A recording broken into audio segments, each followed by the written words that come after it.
teman-teman. Karena tadi aku habis dimarahin sama mama. Gimana ya?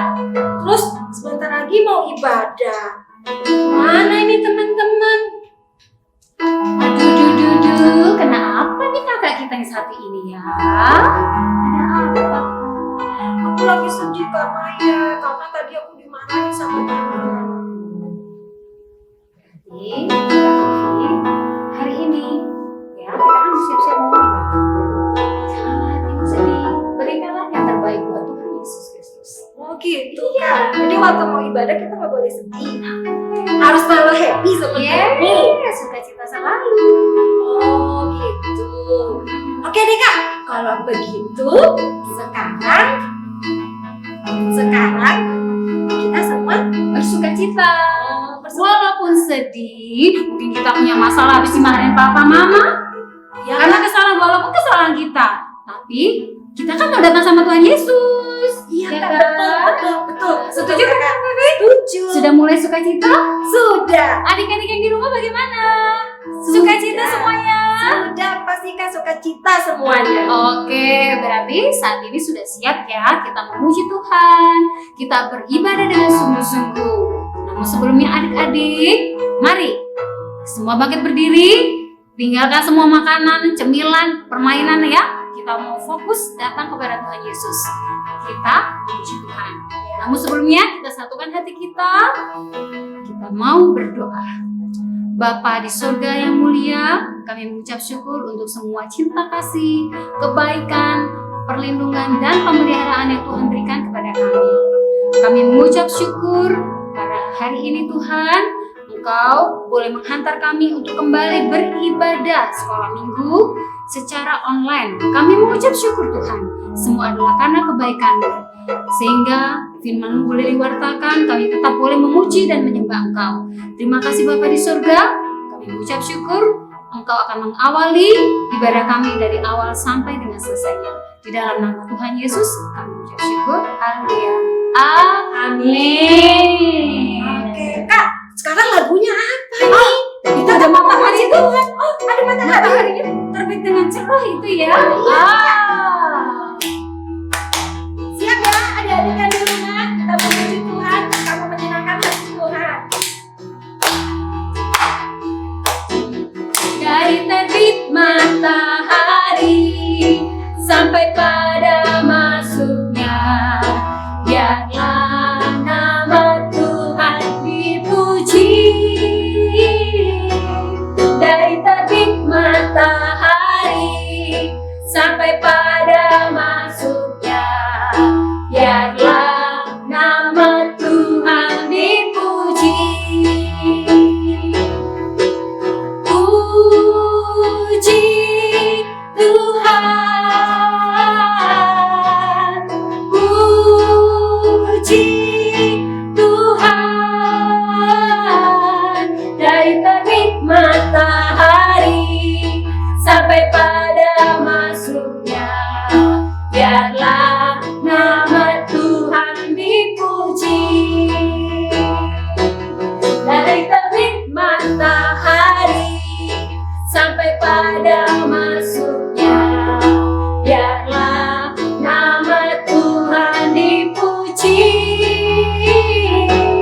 Dari terbit matahari sampai pada masuknya, biarlah nama Tuhan dipuji. Biarlah nama Tuhan dipuji. Biarlah nama Tuhan dipuji.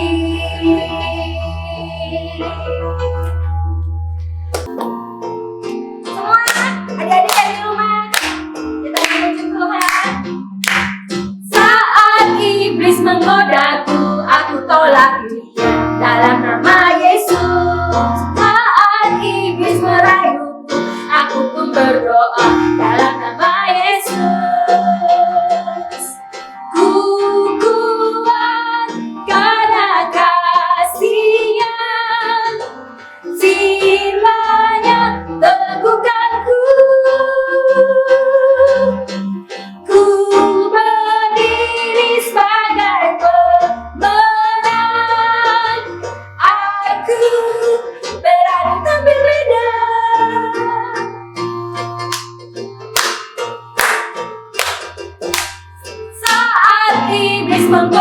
bergabung aku tolak dia dalam nama Yesus.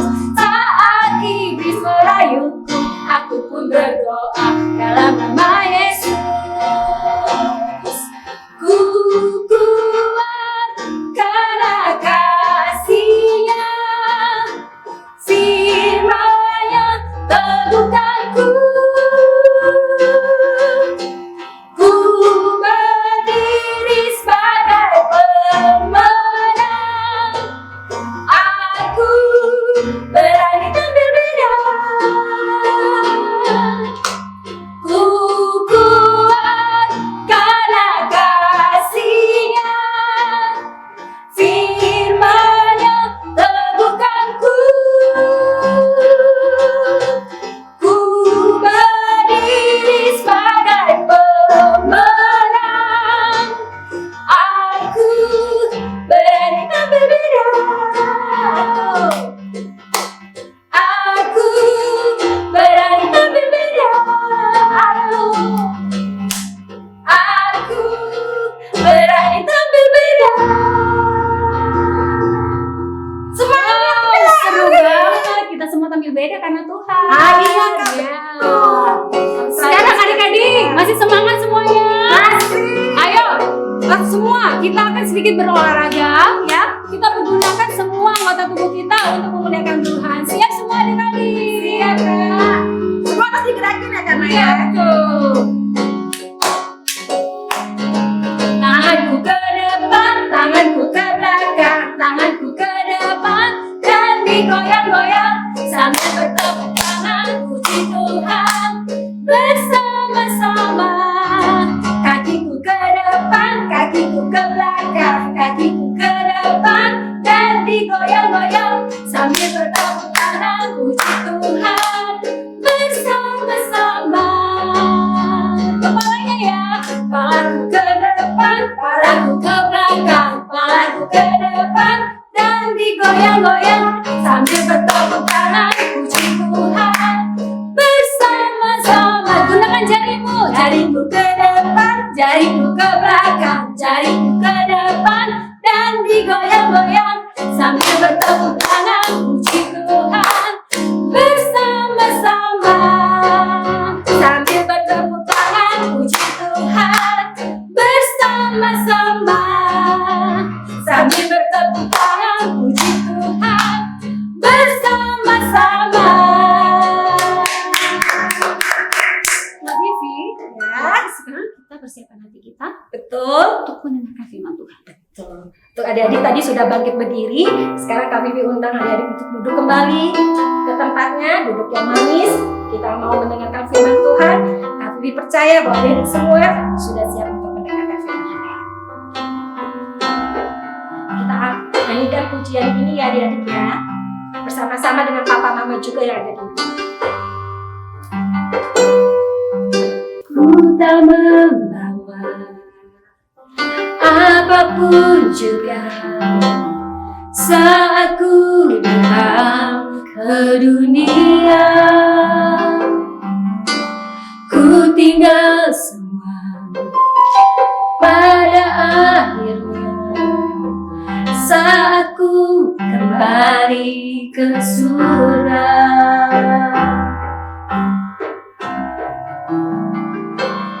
Inilah yang ku punya, hati sebagai hamba yang mau taat dan setia padamu Bapa. Kemana akan ku bawa hati yang menyembah dalam roh dan kebenaran sampai selamanya.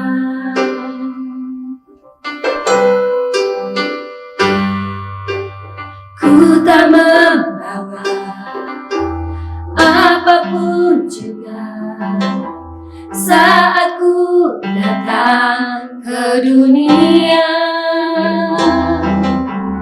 Ku tinggal semua pada akhirnya saat ku kembali ke surga.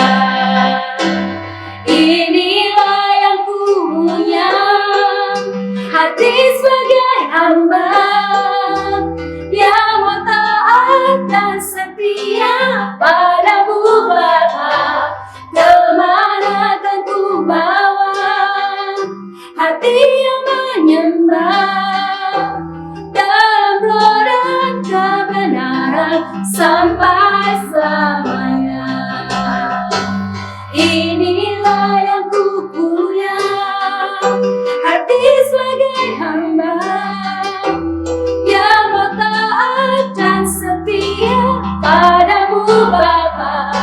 Kemana akan ku bawa hati yang menyembah dalam roh dan kebenaran sampai selamanya.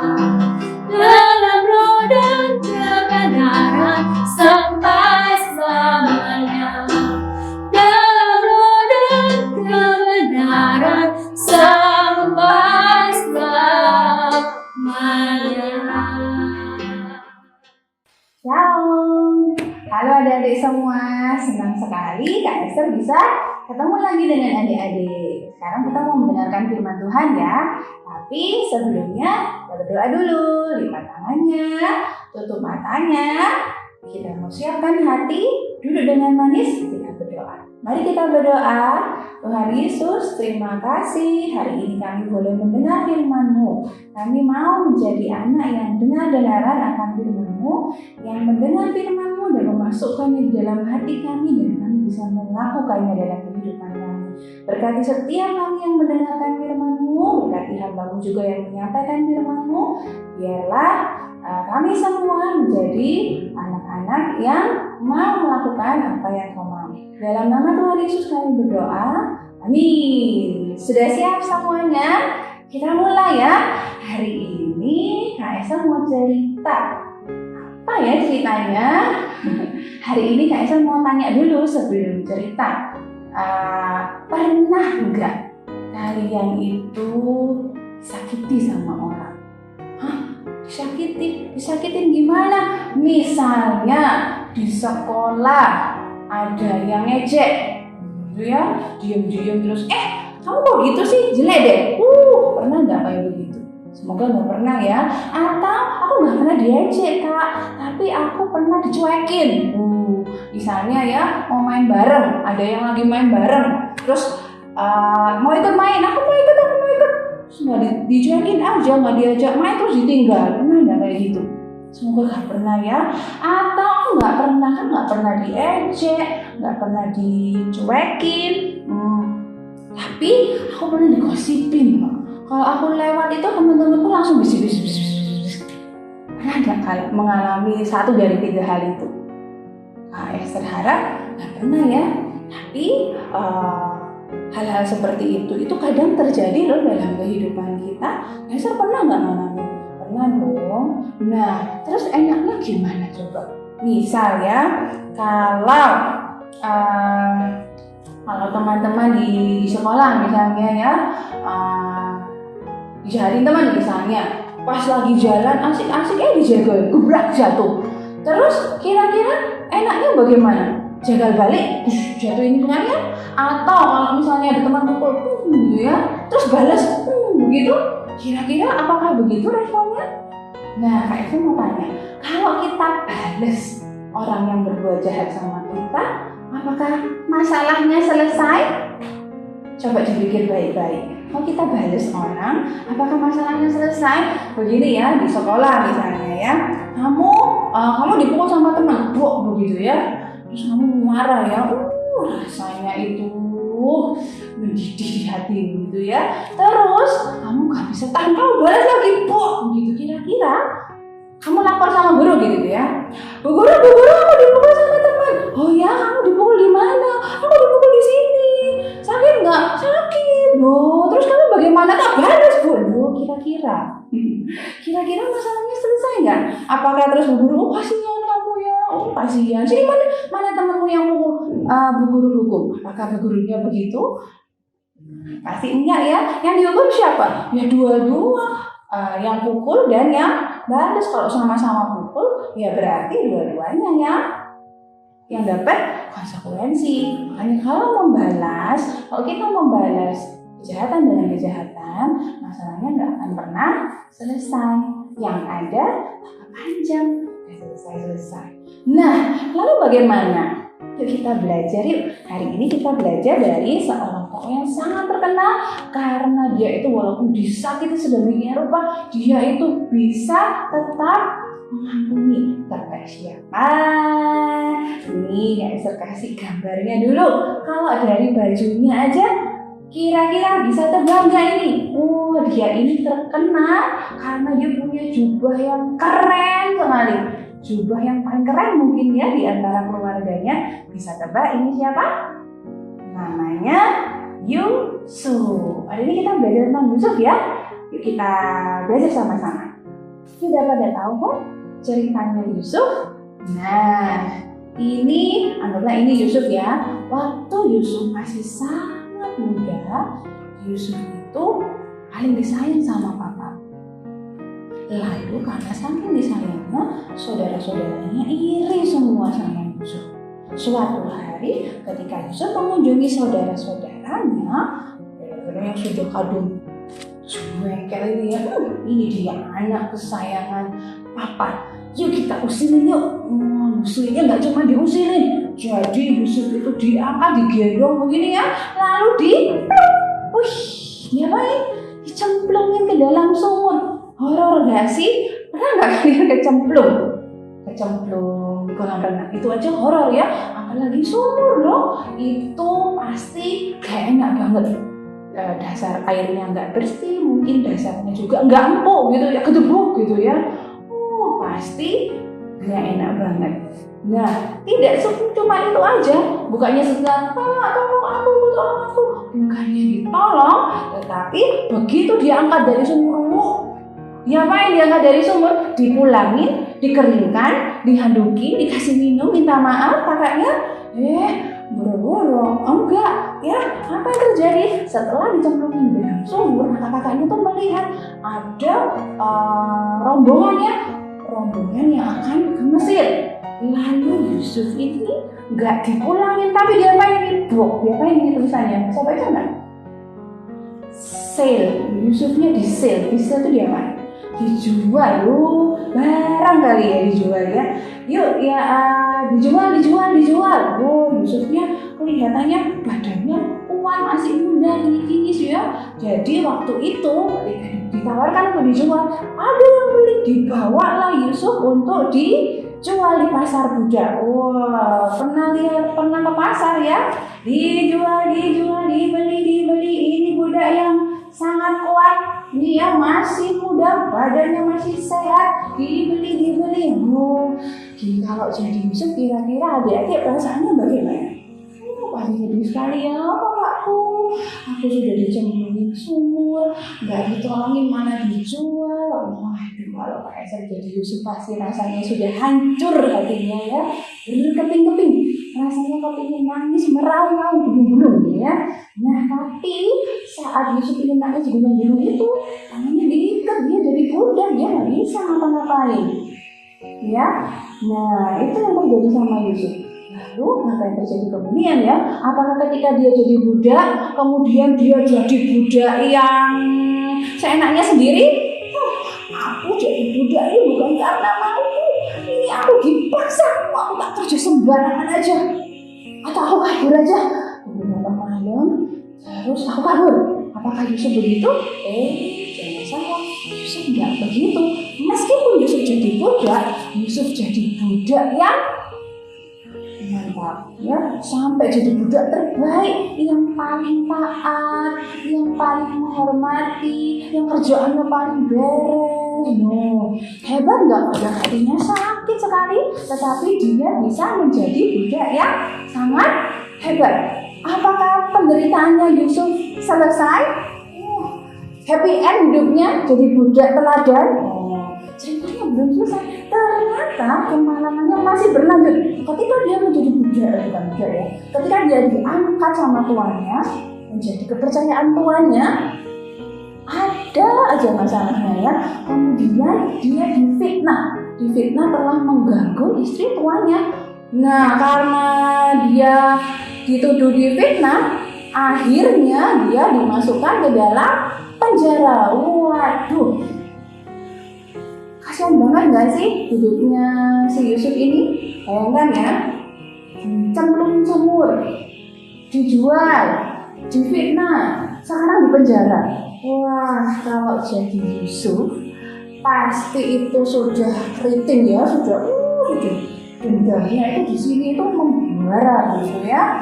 Nah, tapi apakah di penjara kemudian Yusufnya jadi narapidana atau tahanan yang memberontak, teriak-teriak, aku tidak bersalah, apa segala macam? Ternyata enggak loh. Yusuf bisa mengendalikan dirinya sedemikian rupa sehingga ketika dia di penjara sekalipun Yusuf menjadi tahanan teladan. Wah, sampai disayang sama kepala penjaranya. Hebat nggak? Hebat kan? Hebat. Apa ya rahasianya ya? Rahasianya adalah Yusuf tidak membiarkan rasa sakit hati, dendam tersimpan dalam hatinya. Yusuf tidak membiarkan itu semua ada di dalam hatinya. Yusuf memilih untuk menyerahkan semua rasa sakit di hatinya itu kepada Tuhan. Nggak diceritain memang ya bagaimana Yusuf menolak sakit hatinya, tetapi dari sikapnya kita tahu bahwa Yusuf tidak hidup dipimpin oleh rasa sakit hati dan tidak dikendalikan oleh dendam. Coba kalau Yusuf dikendalikan oleh sakit hati atau dendam, ketika jadi budak, pasti dia sudah mencoba kabur berkali-kali. Ketika dia di penjara, mungkin dia adalah tahanan yang paling ditakuti karena dia pun marah sekali. Tapi enggak, Yusuf terbukti menjadi Yusuf yang tetap baik hati. Suatu hari ya, bertahun-tahun kemudian, ketika ada kelaparan, Yusuf sudah diangkat menjadi kepercayaan Raja Firaun karena berhasil menafsirkan mimpinya Raja Firaun bahwa akan ada 7 tahun kelaparan dan ada 7 tahun kelimpahan. Selama masa kelimpahan, Yusuf menyuruh orang-orang di situ mengumpulkan makanan. Nah, setelah itu ketika tiba saatnya kelaparannya tidak hanya di Mesir tapi hampir di seluruh negeri, termasuk di tempat saudara-saudaranya. Kemudian papanya Yusuf mengutus saudara-saudaranya itu, cobalah kamu ke Mesir. Katanya di Mesir itu ada makanan yang sangat banyak, coba kamu beli di sana. Nah, ketika mereka ke Mesir, siapa yang mereka temui?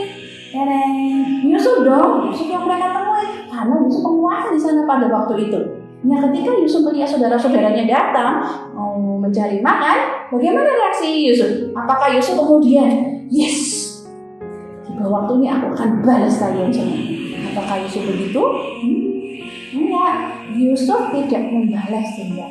Yusuf tidak marah, tetapi ketika mereka Yusuf melihat saudara-saudaranya, menangis luar biasa ya, diceritakan di dalam firman Tuhan, dia menangis luar biasa. Kemudian dia mengaku kepada saudara-saudaranya, ini aku Yusuf. Kakak-kakaknya kaget ya, takut akan dihukum sama Yusuf. Tapi Yusuf dengan bijaksana berkata begini, kamu memang mereka yang jahat kepadaku, tetapi Tuhan menjadikan hal yang buruk ini menjadi hal yang baik.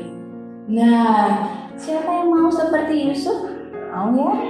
Nah, kalau misalnya Yusuf ini menjadi tipe pendendam yang menyimpan semua sakit hati di dalam hidupnya, apa yang kira-kira terjadi? Apa yang terjadi dengan kita kalau kita membiarkan rasa sakit hati, rasa dendam itu mengendap tersimpan di dalam hati kita? Perhatikan ya.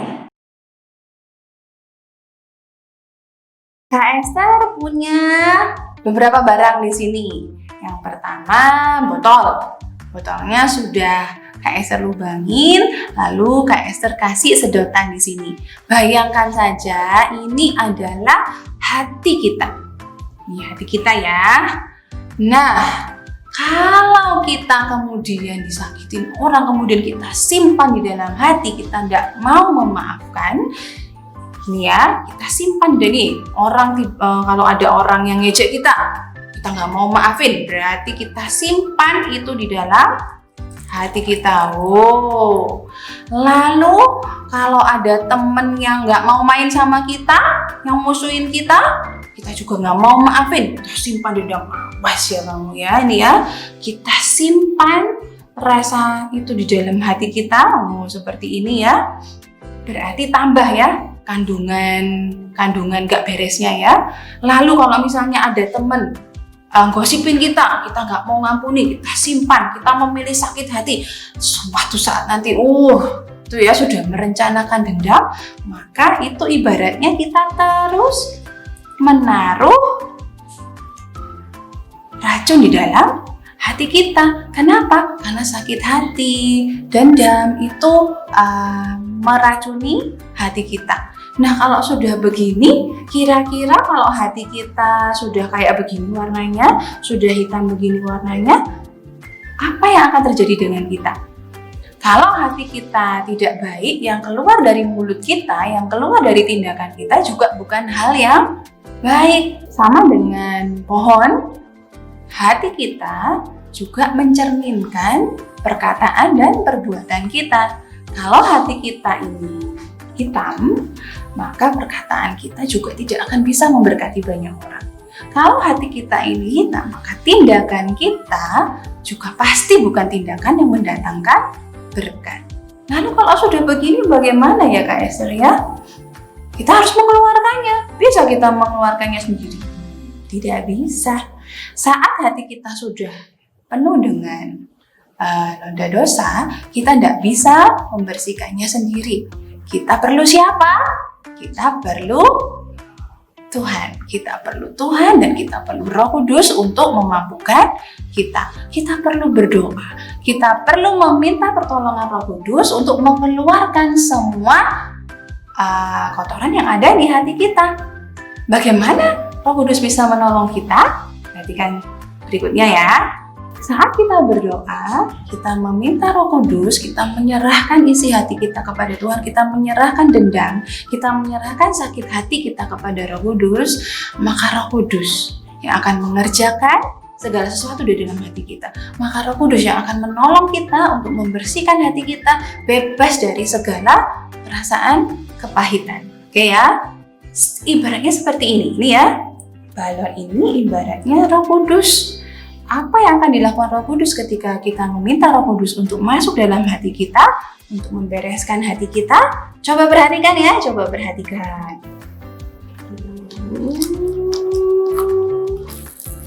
Wow, apa yang terjadi?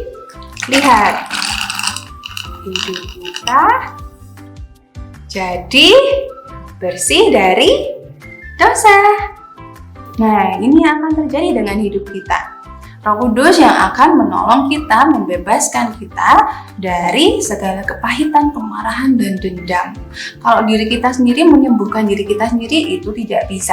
Cuma Roh Kudus yang akan memampukan kita dan menyanggupkan kita. Jadi kalau kita mau hati kita kembali bersih, kita harus meminta Roh Kudus, minta Roh Kudus kekuatan untuk mengampuni. Saya tahu mengampuni itu tidak mudah, sangat sulit sekali untuk mengampuni. Lebih gampang kalau kita itu balas, lebih gampang kalau kita itu simpan dendam, lebih gampang kalau kita ketemu orang yang kita nggak suka itu kita lebih gampang untuk tetap mendendam. Tidak ada yang bilang kalau mengampuni itu mudah. Tetapi Tuhan mau kita menjadi anak-anak yang sehat, yang hatinya bersih. Kenapa?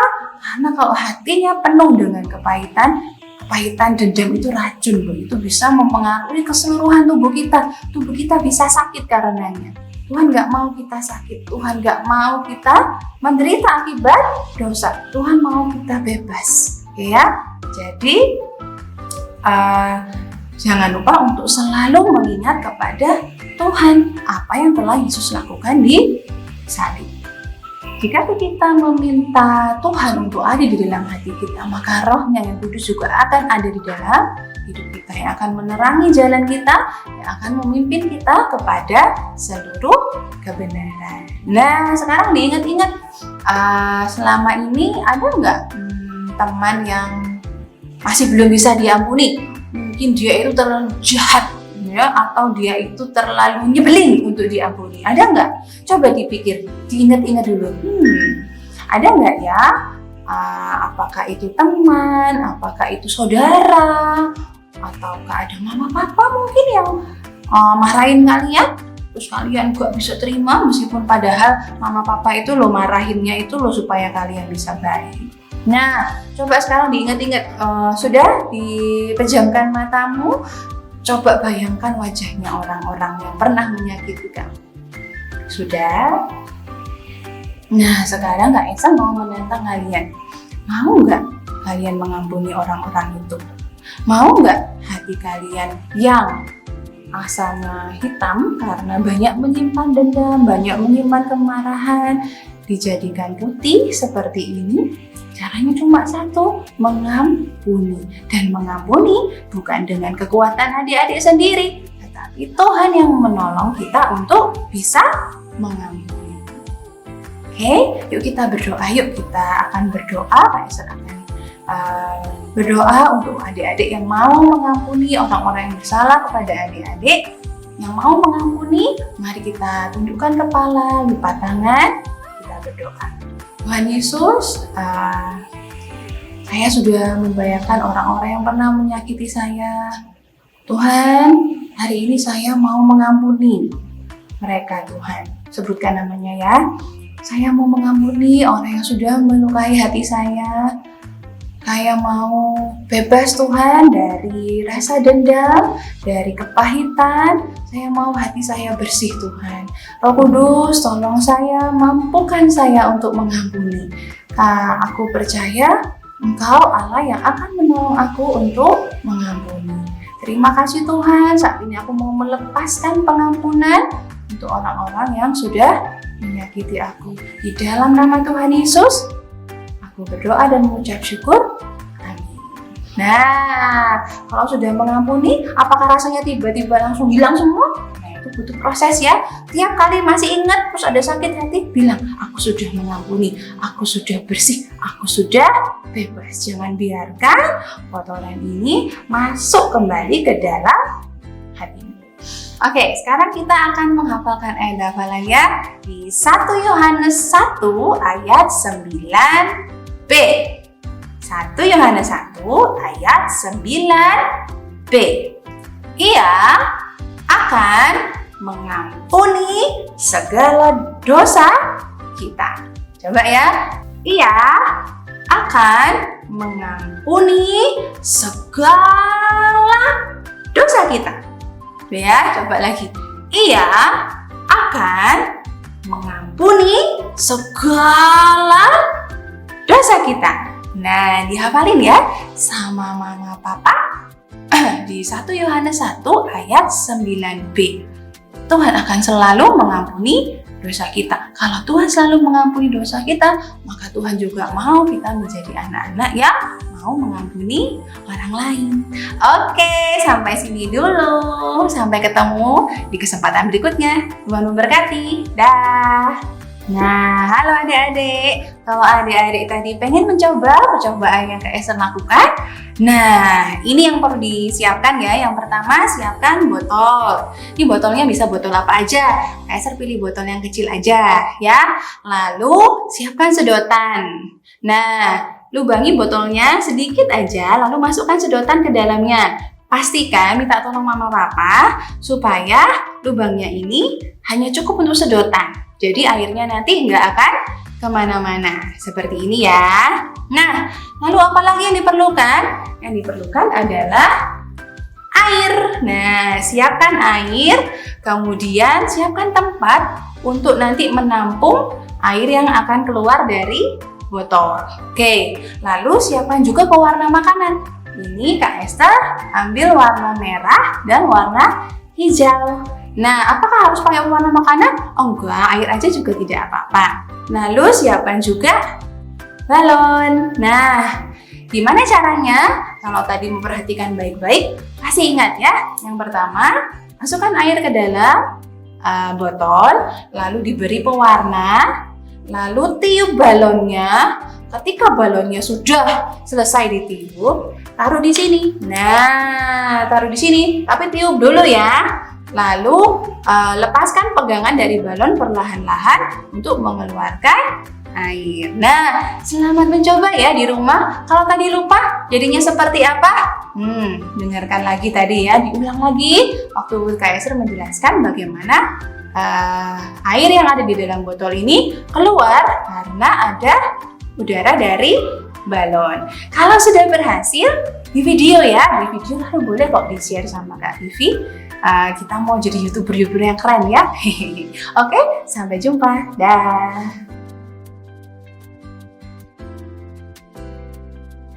Shalom, nama saya Sergei. Saya akan menyaksikan cinta kasih Tuhan. Tuhan sudah memberi saya kepandaian sehingga saya naik kelas 5. Di musim corona ini saya disertai, dilindungi, dan diberi kesehatan.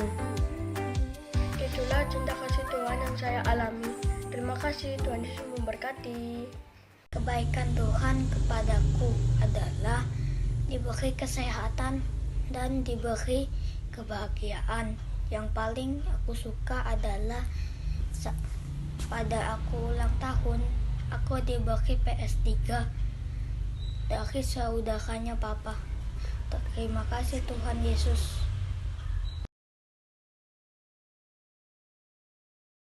Mari kita bersatu dalam doa. Ya Yesus Kristus Tuhan Rajaku, terima kasih untuk hari ini. Di dalam kuasa-Mu yang ajaib, aku mengurapinya. Jadilah kudus. Ya Yesus, kumohon pulihkanlah negara ini dari virus corona ini. Dan berkati Bapak pemimpin yang sedang ada di luar sana. Juga berkati orang-orang yang sedang bekerja di luar. Tuhan berkati gembala dan guru sekolah minggu agar diberi kesehatan dan diberi berkat yang melimpah. Tuhan berkati teman-teman yang sedang sekolah online. Berkati orang tua mereka agar tetap dilindungi oleh Tuhan. Tuhan, hilangkanlah virus ini agar bisa kembali beraktivitas sekolah dan bekerja dan beribadah. Dalam nama Tuhan Yesus, haleluya, amin. Terima kasih Yesusku buat anugerah yang Kau beri sehari ini. Tuhan adakan syukur bagimu. Terima kasih Yesusku buat anugerah yang Kau beri sehari ini. Tuhan adakan syukur bagimu. Sehari ini Tuhan adakan syukur bagimu. Sehari ini Tuhan adakan syukur bagimu. Terima kasih Tuhan, karena kami sudah ibadah Tuhan dari awal sampai selesai, di mana kami sudah memuji dan memuliakan nama Tuhan. Terlebih lagi kami sudah mendengarkan kebenaran firman. Tuhan Yesus, berkati adik-adik yang ada di rumah, berkati kehidupan mereka. Jadikan mereka Tuhan anak-anak yang takut Tuhan, yang setia dan mengasihi-Mu Tuhan. Berkati juga papa mama yang sudah mendampingi adik-adik yang sudah beribadah. percaya Tuhan, ibadah ini adalah ibadah yang mendatangkan sukacita buat setiap kami Bapa. Terima kasih Tuhan Yesus untuk segalanya, untuk kasih-Mu yang Kau berikan buat kami Tuhan. Kami terima berkat-Mu yang luar biasa dan firman kami Tuhan. Mari Kau memimpin kami sepanjang hari ini Tuhan, agar kami mengalami kuasa dan mujizat-Mu yang terjadi. Di dalam nama Tuhan Yesus Kristus, mari sama-sama yang percaya kita katakan amin. Ibadah kita sudah selesai Kak Vivi. Sudah, Kak. Berarti kita akan mengakhiri dan kita akan bertemu lagi di minggu yang akan datang. Kita sama-sama bilang apa? Tuhan Yesus mengasihi kalian, ya Kak ya? Oke ya. 1, 2, 3. Tuhan Yesus mengasihi kalian. Dadah.